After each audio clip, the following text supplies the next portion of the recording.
Hello, आदाब, नमस्कार, सत श्री अकाल, प्रणाम। Sheeba emotionally and musically of आप सभी का स्वागत करती है दिल से, स्ट्रेट फ्रॉम द हार्ट में। कहते हैं ना कि आसमान की कोई हद मुकर्रर नहीं होती है, इसकी कोई सीमा नहीं होती। लेकिन गुजरात के एक छोटे से गांव मनिकपुर में एक बच्चे ने जब जन्म लिया तो उसकी किस्मत कुछ अलग थी। अलग इस तरीके से थी, ये बच्चा गरीब घर में जन्मा तो था, लेकिन जब भी ये आसमान आकाश की तरफ देखता था, जो इनके लिए किसी लग्जरी से कम नहीं था, लेकिन आसमान की तरफ जब देखते थे, चील कौवों को देखा करते थे, ईगल्स को देखा करते थे, और इनका एक ख्वाब पनपा था इनके ज़हनो दिल में। वो ख्वाब ये था कि मंजिल तो मेरी यही है। 15 साल के लंबे संघर्ष के बाद, स्ट्रगल के बाद, सिस्टम के खिलाफ आवाज़ उठाने के बाद, कानून को अपने हाथ में लेने के बाद, ये दुनिया के सबसे बड़े पायलट के रूप में सामने आए। और आज न सिर्फ ये बहुत ही उम्दा, बहुत ही कामयाब पायलट है, बल्कि करोड़ों लाखों यंगस्टर्स परिंदों की जान है, उनके उस्ताद हैं, उनको उड़ान भराना सिखाते हैं। अब आपको बता दें ये कौन है, शायद आप लोग वाकिफ़ हैं, चलिए हम और भी वाकिफ़ कराते हैं इनसे आपको। ये है कैप्टन A.D. मानेक।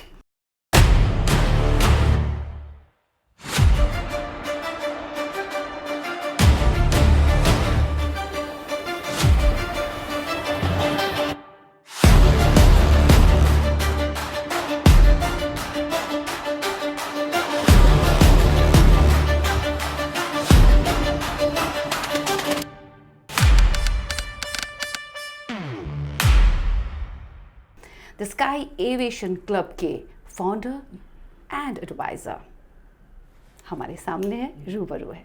आइए करते हैं मुलाकात इनसे। बहुत बहुत स्वागत है आपका दिल से में दिल से, स्ट्रेट फ्रॉम द हार्ट में एक बार फिर से, लेकिन अलग अंदाज में।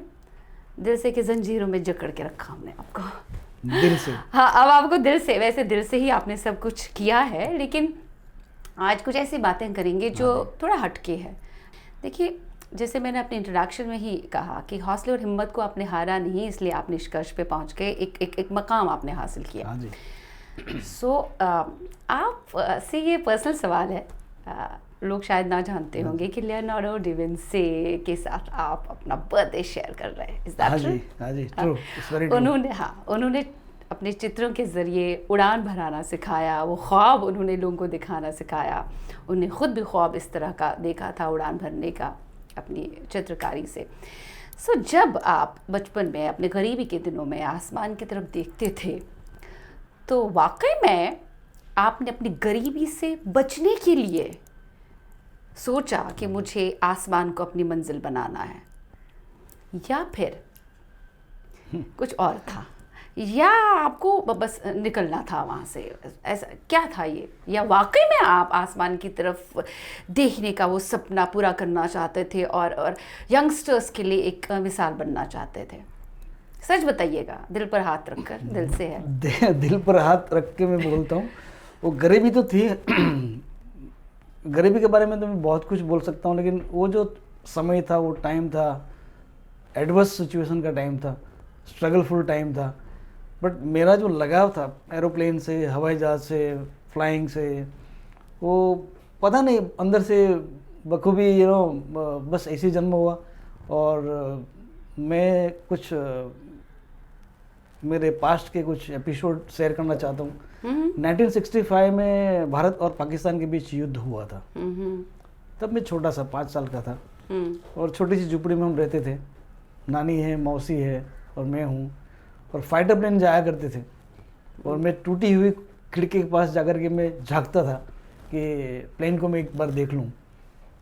पूरे गांव में सन्नाटा था, घर सब बंद थे, लोग घर में पैक है, लेकिन मुझे डर नहीं लगता था।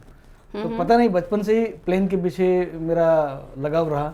प्लेन से पहले आप ईगल्स को भी तो देखा करते थे? हाँ, कैसे उड़ान भरते थे, मंजिल तो मेरी। हाँ जी, तो वो तो खेत में जब मैं काम किया करता था, तो बर्ड्स उड़ते थे, ईगल्स, तो मैं पीछा करते रहता था, देखते रहता था। कभी कभी ये बड़ा इंटरेस्टिंग है, पीछा करता रहता था। वो कभी कभी प्लेन भी उड़ता था, जाते हुए देखता था मैं, तो उसके पीछे मैं भागता था, जब तक कि वो गायब ना हो जाए तब तक मैं पीछे दौड़ता था।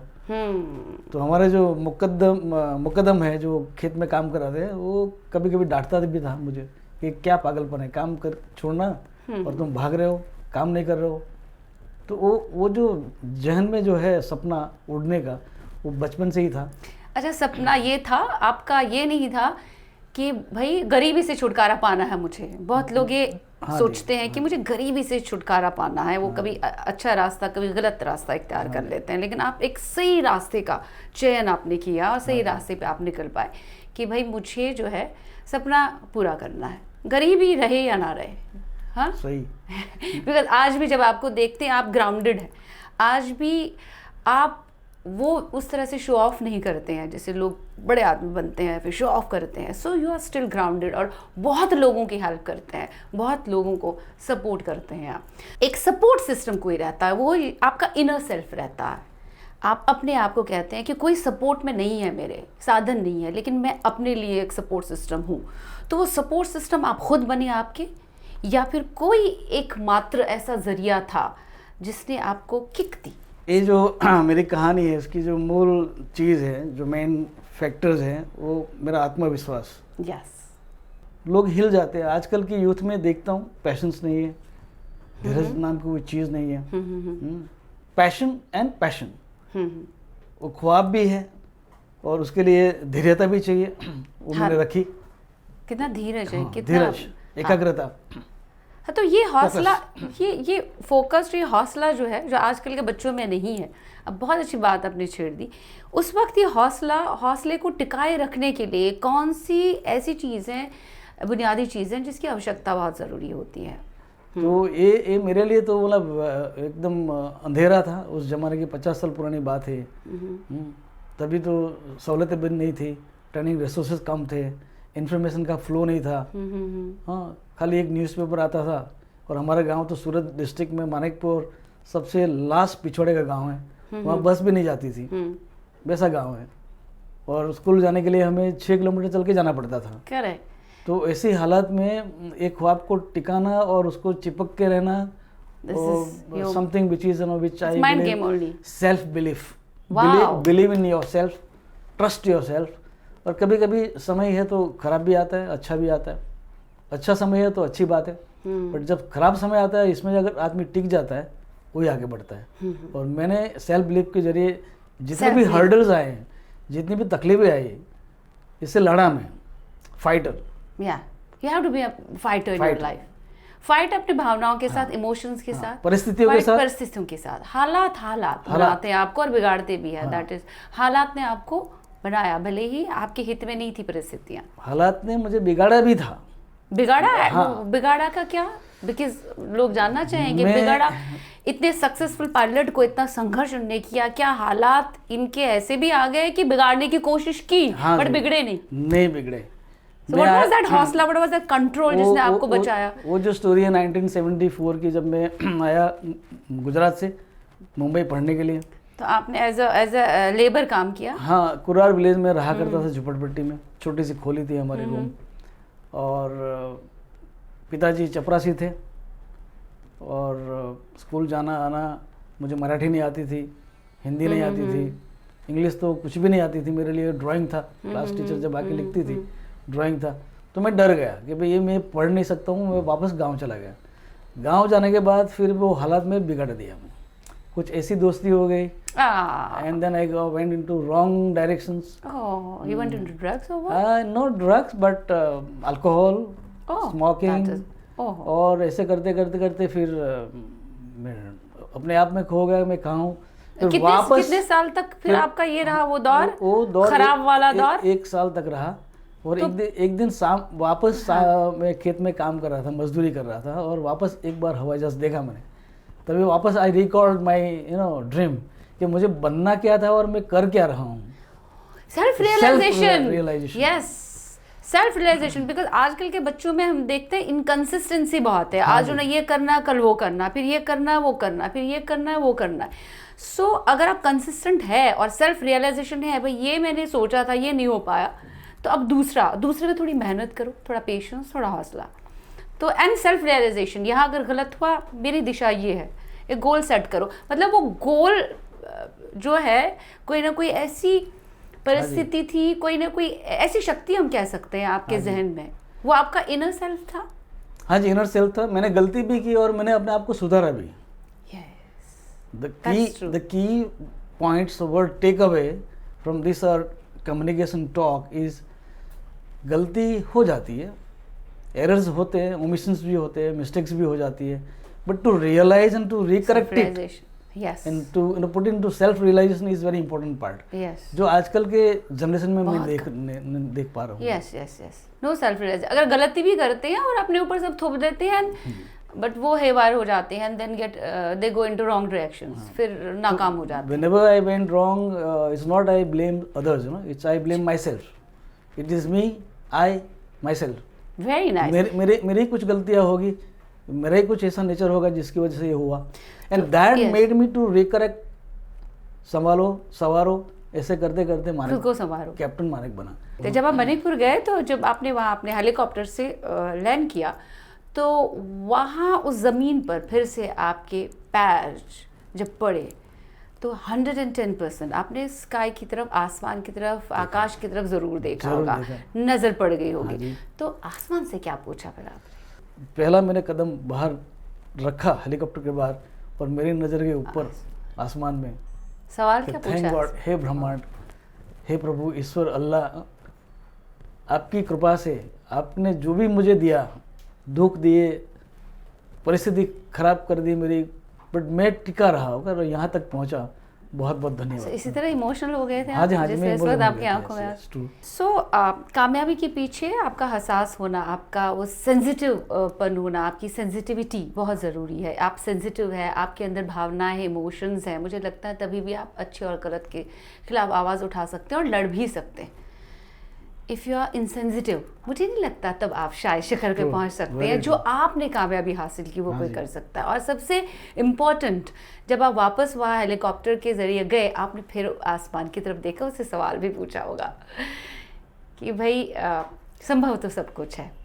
मुंबई में आए, आपने कहा कि वापस आप गए और फिर वहाँ 1 साल आप गलत संगत में रहे, फिर आपने फिर सेल्फ रियलाइजेशन किया, फिर आप यहाँ वापस आ गए एक सपना लेकर। यहाँ आने के बाद आपने एज ए लेबर काम किया कंस्ट्रक्शन कंपनी में, और जब आप वो सीमेंटों की बोरे ढोते ढोते कंधों पे निकलते थे, तब ऊपर फिर से एरोप्लेन, फिर से हवाई जहाज़, फिर से उनकी परवाज़ देखते थे। वो भी ढो रहे हैं आप, ऊपर भी देख रहे हैं आप, तो वो तसलसल वो है, वो कश्मकश चल रहा है, माइंड गेम चल रहा है, माइंड बॉडी सोल समझ नहीं आ रहा करना क्या है। तो उस अकेलेपन से आसमान की तरफ फिर आपने देखा होगा, अब क्या, वो क्या सवाल थे, क्या क्या क्या कश्मकश थी, किस तरह के सवाल थे?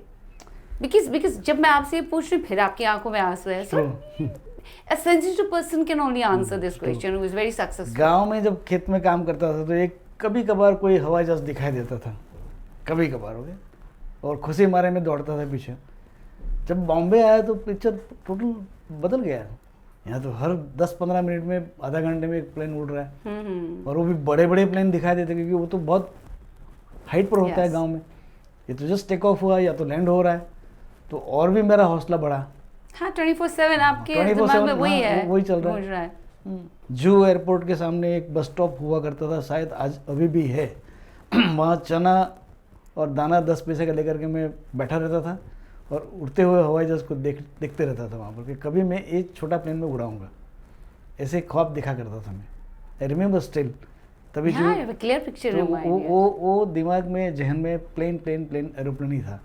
और मुझे ऐसा कभी ख्याल भी नहीं आया, और कभी मैंने चिंता भी नहीं की और सोचा भी नहीं कि पायलट बनने के बाद नौकरी मिलेगी या नहीं मिलेगी। आजकल बच्चे सोचते हैं कि भाई इतना इन्वेस्टमेंट है और इतना टाइम कमर्शियली क्या, तो नौकरी मिलेगी कि नहीं, क्वेश्चन मार्क था रहता था मेरे लिए। कुछ क्वेश्चन था ही नहीं, मैं पागलपन था मेरे लिए।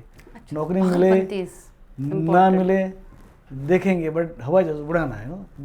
That was what my mindset, and that brought me at this stage.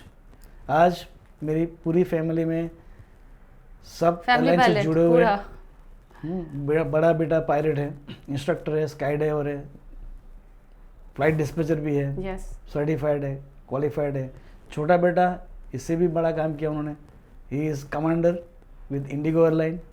17 years से, 17 साल से वो सेवा दे रहा है। He is become now DE, designated examiner, Commendable. and now he is appointed as the auditor. He is doing audit of all international airlines. तो दोनों बेटे, जो मैंने सोचा था बड़ा हवाई जहाज उड़ाने का, तो दोनों ने कंप्लीट किया। साथ में मेरी अर्धांगिनी, मेरी वाइफ कुमुद। यस। और ये जो मेरा सपना जो पूरा हुआ, सपना तो था मेरे पास, प्रयत्न भी मेरे थे, एफर्ट्स भी मेरे थे, लेकिन उनके आने के बाद ये सफल हुआ। So तो ये सच है। हाँ, उनके बाद सफल every successful man there's a woman. There's a woman. तो वो भी हॉबी फ्लायर है, 2 बहू है, एक एयर होस्टेस है, एविएशन फैमिली है, और एक फ्लाइट डिस्पैचर है। तो Guinness book of world record में भी आपका नाम है। 6 हम मेंबर्स एयरलाइन से जुड़े। लेकिन खैर इनके लिए तो रास्ता आपने हमवार किया, साथ ही साथ बहुत सारे लोगों के लिए रास्ता। लेकिन आप 40 इयर्स हो गए आपके एविएशन, चलिए इस पे हम बात करते हैं। 40 इयर्स कंप्लीट होने के बाद इस बीच बहुत सारे एयरलाइंस हैं हमारे पास, बहुत सारे एविएशन इंडस्ट्रीज है, उनके साथ compete करना बिल्कुल बहुत ही चैलेंजिंग है। So every day there is a challenge. Yes, और आप बहुत आगे जा रहे हैं, आप कम नहीं है किसी से। तो क्या कुछ डिफरेंस है? How is your aviation, sky aviation, different from other aviation companies, and how क्या अलग प्रोवाइड आप कर रहे हो जो उनसे नहीं हो पाता है? Very good question. आपको स्टैंड आउट क्या करता है, भीड़ से अलग क्यों है आप? बराबर है। जब गुजरात सरकार ने मेरी फी भर दी अमेरिका जाने के लिए। अच्छा, उसका एक पॉइंट है कि गुजरात में आपके चीफ मिनिस्टर जो है अमरनाथ जी, उन्होंने आपके स्ट्रगल को देखा और वो एक मेंटर बने हैं, वो हौसला दिया उन्होंने आपको। मतलब तो उन्होंने, सरकार ने फी भर दी, मैं चला गया वहाँ पर, लेकिन मेरे लिए कहाँ रहूँगा, क्या खाऊँगा, क्वेश्चन मार्क। तो मैं क्या करूँ, कुछ तो कमाना चाहिए। तो मैंने स्कूल वालों से रिक्वेस्ट की, कुछ मुझे काम दीजिए। उन्होंने मना कर दिया कि भाई स्टूडेंट वीज़ा पे आप काम नहीं कर सकते हैं। बट वो मेरी परिस्थिति को नाप लिया उन्होंने बोले ठीक है, हम कुछ काम देंगे आपको। और काम दिया मुझे हवाई जहाज़ धोने का। छोटे हवाई जहाज़ थे, हमने धोता था, लेबर का काम।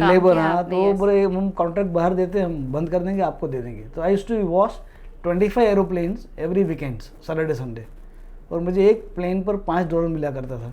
$125 पर वीक, मतलब हो गया $500 महीने का। तो मेरे लिए बहुत था।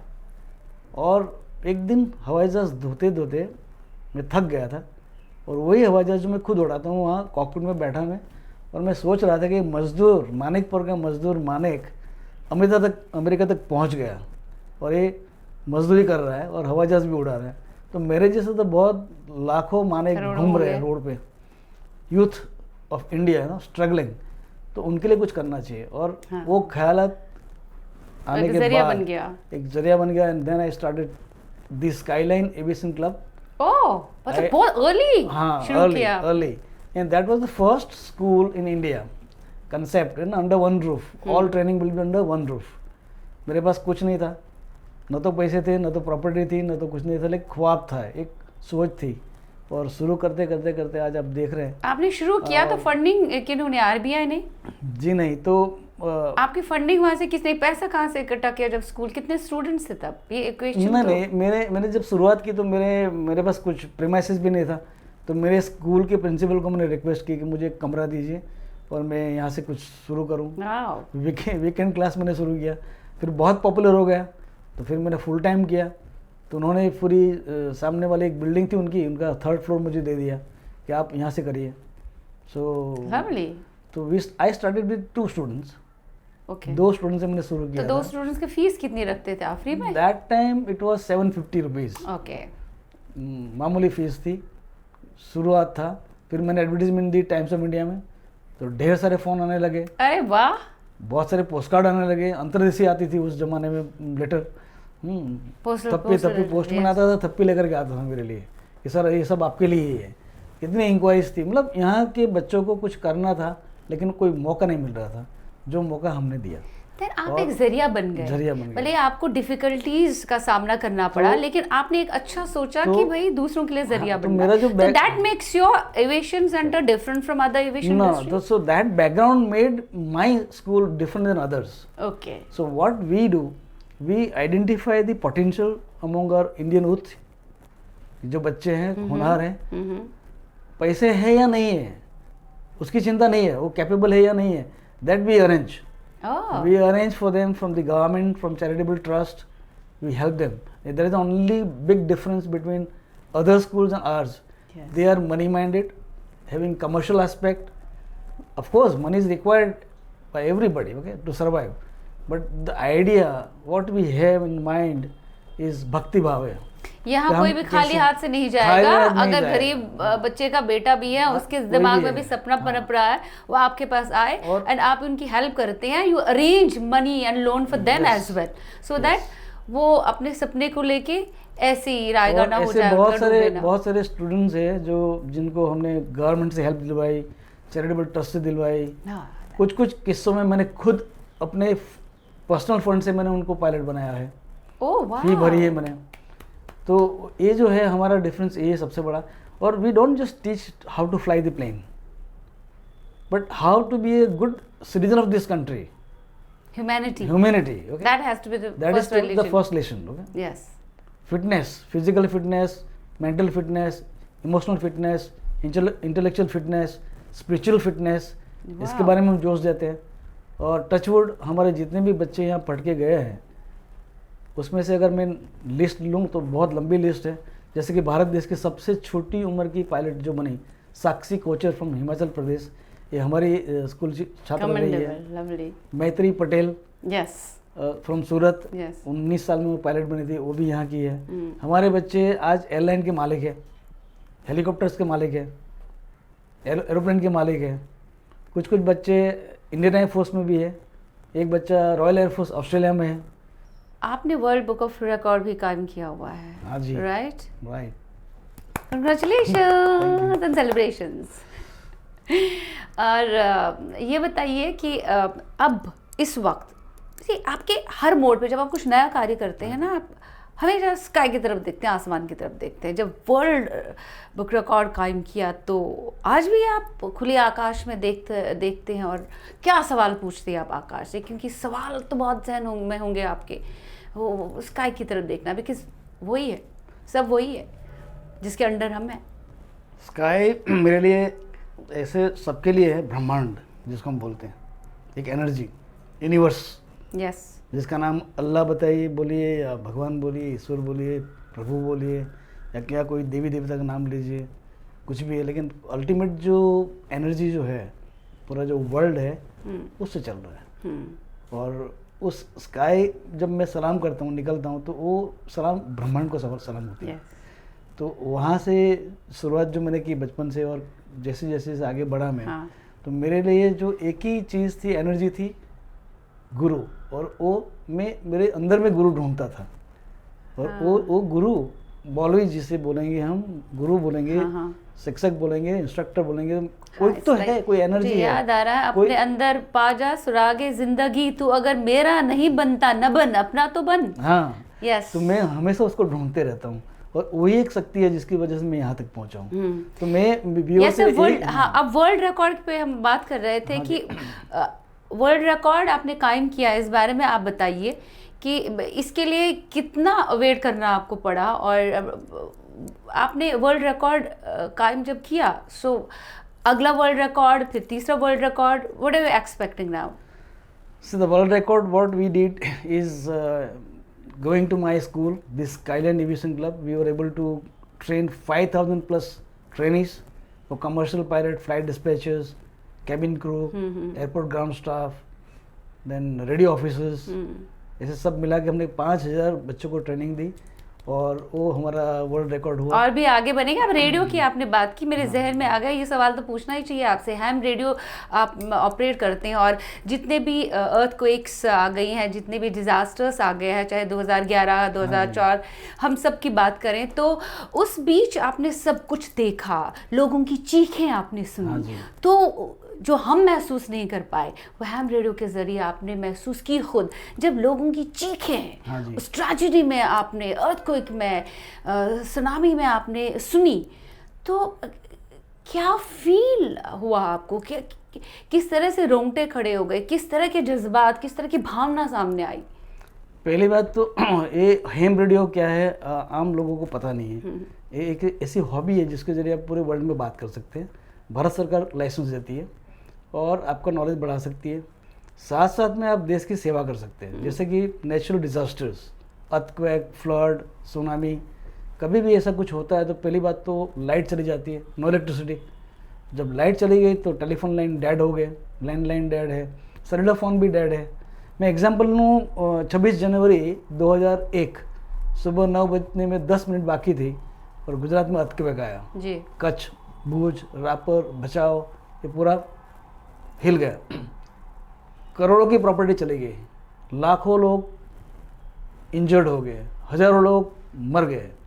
सरकार को पता ही नहीं है कि क्या हो रहा है, what is happening at that time. अगली 12 मिनट में हमने स्टेशन शुरू किया था और हमारे वॉलंटियर्स वहाँ पर थे, वहाँ से वो संदेशा भेजते थे। एक स्टेशन मैंने केशुभाई पटेल, उस वक्त के चीफ मिनिस्टर के घर पे भी लगाया था, मंत्रालय में लगाया था, महाराष्ट्र मंत्रालय में भी लगाया था और मिनट टू मिनट इन्फॉर्मेशन हमने पास ऑन की थी। करीबन 350 फैमिली को हमने हेल्प किया था। लेकिन यू फील दैट ना, हर एक की चीख पुकार। तो हाँ, तो वो जो 11 दिन और रात हमने काम किया और वो काम तो हमने किया, नो डाउट, बट वो जो काम करते वक्त जो मैंने देखा, जो मैंने सुना, मैं करीबन 1 महीने तक सो नहीं पाया। It was I was in trauma. उसमें सबसे बड़ा एक जो इंसिडेंट मुझे याद है, एक बच्ची थी, दब गई थी भुज में, पूरी बिल्डिंग गिर गई, दब गई थी और उनको इजराइल की टीम ने उनको निकाला था। और यहाँ पर एक कपल आया मीरा रोड से, वो बोल रहे कि भाई हमारी शादी हुई है, 5 साल हो गए, बच्चे नहीं हैं, तो we need someone, we want to adopt any baby, जिसके कोई नहीं रहा होगा तो हम ले लेंगे। तो मैंने संदेश यहाँ से भेजा बॉम्बे से, कच्छ, हमारे काउंटर पार्ट में, कि भाई ऐसा कोई है बेबी जिसको हम दे सकते हैं। अच्छा, ये आप सुन रहे थे हम रेडियो के जरिए? हाँ, तो वो सुन, यहाँ की बात, वहाँ की बात, चीख पुकार के साथ लोगों की इमोशनल बातें, वो भावनाएं सुनकर आप कनेक्ट कर रहे हैं लोगों को उसी बीच। वाओ। तो फिर वो उन्होंने बताया कि हाँ एक बेबी है और फिर हमने वो बेबी को अडॉप्ट करवाया। अभी 2001 की बात है और आज चल रहा है 2026, 25 साल की वो औरत हो गई है। So we help this way, the disasters, humanity. और जो एक सैनिक होता है ना, यूनिफॉर्म पहने से सैनिक नहीं बना जाता है, कार्यों वो सैनिक है। मैं तो बोलता हूँ हर इंसान सैनिक है। ओके, उसमें जज्बा चाहिए, देश सेवा के लिए, समाज सेवा के लिए हौसला चाहिए। ओके, और sensitive, he has to be very sensitive. तो ऐसा नहीं है कि आप यूनिफॉर्म पहनेंगे तो पुलिस बनेंगे तो सेवा करेंगे, या आर्मी में जाएंगे तो ही सेवा करेंगे। वो एक है जरिया, बढ़िया जरिया है, अच्छा है। बट अगर आम नागरिक भी सोचे कि मैं एक सैनिक हूँ देश का, मेरे घर का सैनिक हूँ, तो मेरे ख्याल से हर घर में उजाला होगा और हर एक इट्स गिविंग।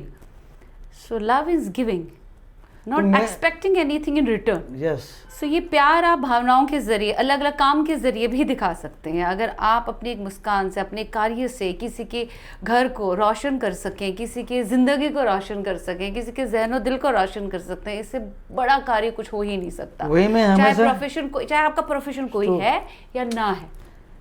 वही चीज़ मैं हमेशा मेरे सेमिनार में बताता रहता हूँ यूथ को कि भाई तुम चांद बन पाए या नहीं पाए कोई बात नहीं है, सूरज बन पाए नहीं बन पाए कोई बात नहीं है, लेकिन तुम घर का एक चिराग बनो, घर को चिराग की रोशनी दो, तुम्हारे लिए इतना काफ़ी है। Yes, very nice. तो हम कुछ क्विक क्वेश्चंस खेलेंगे, उसके बाद एक सवाल आपका बॉलीवुड की तरफ जो है हम पूछेंगे, वो ये है क्योंकि उसके बाद बॉलीवुड में भी आपने एंट्री करी है।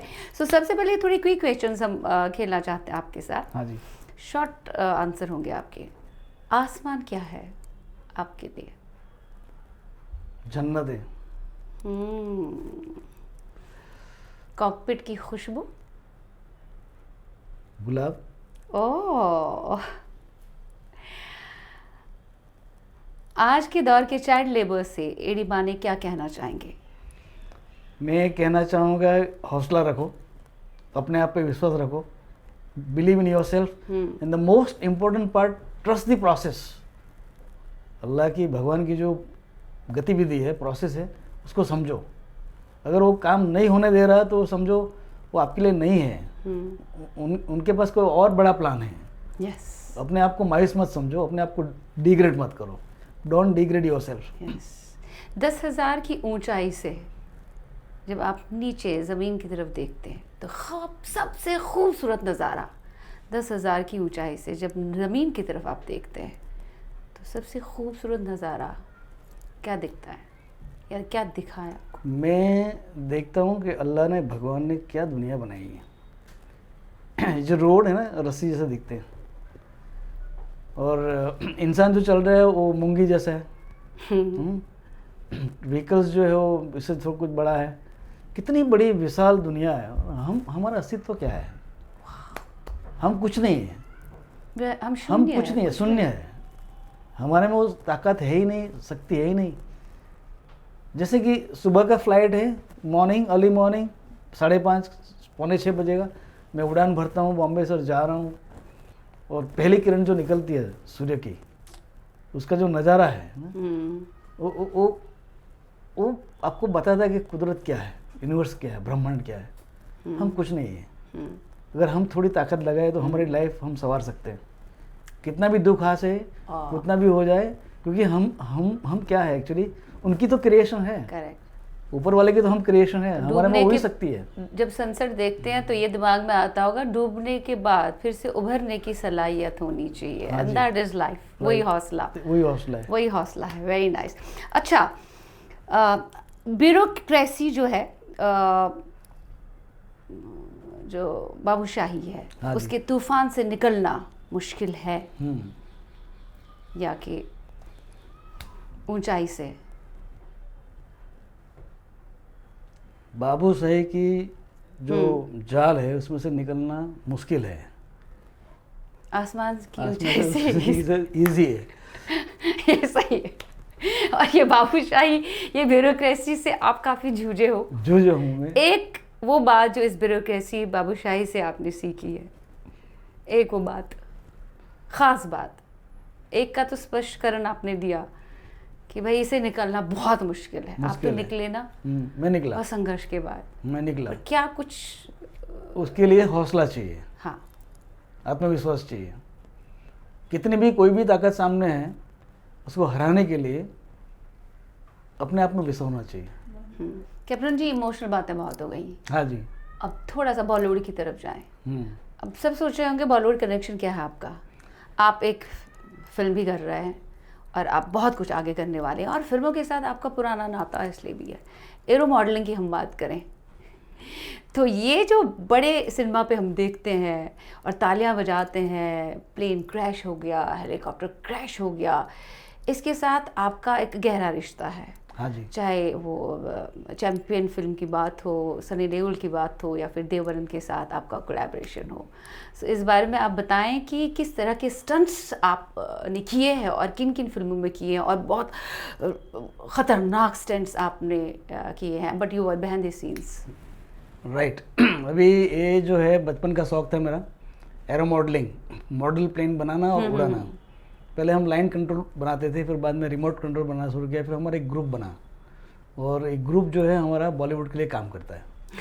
और जो भी आप देखते हैं पर्दे पे, कोई प्लेन क्रैश हुआ या फाइट का, जैसे फॉर एग्जांपल माँ तुझे सलाम, जिसमें हमने काम किया, गदर, ओहो, चैंपियन, क्या बात है, Sunny Deol film, action packed film है, देन धोनी, देन बहुत सारे फिल्म में हमने काम किया, और जो डायरेक्शन जो होता मैं करते रहता हूँ हमारी टीम के साथ विद स्टंट डायरेक्टर। स्टंट, हाँ, जैसे किसी एक्टर जो है वो उड़ा रहा है ऐसे दिखा रहे हैं, लेकिन हम उड़ाते हैं। हाँ, वो एक चीज़ होती है। दूसरी बात होती है ब्लास्ट करना, प्लेन को ब्लास्ट करना, क्रैश करना।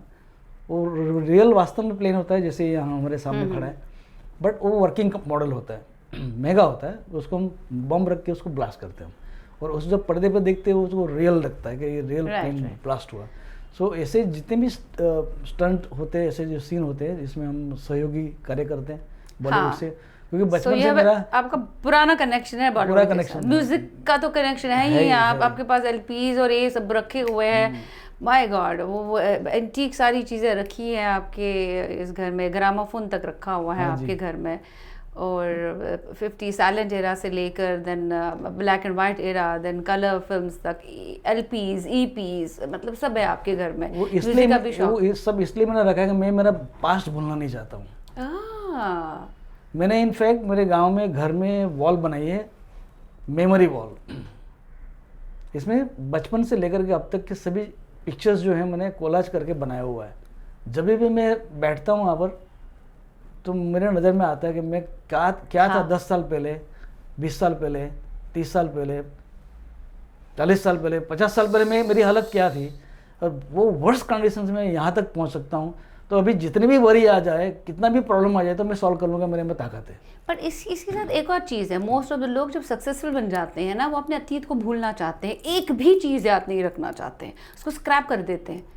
मुझे लगता है वो गलत है, क्योंकि अगर आप अपने अतीत को याद नहीं रखेंगे, जिस चीज़ से आप उभर के आए हैं, ज़मीन से जुड़कर आप ऊपर आए हैं, तो आप कभी भी ज़मीन के साथ जुड़े नहीं रहेंगे, आप हमेशा हवा में रहेंगे।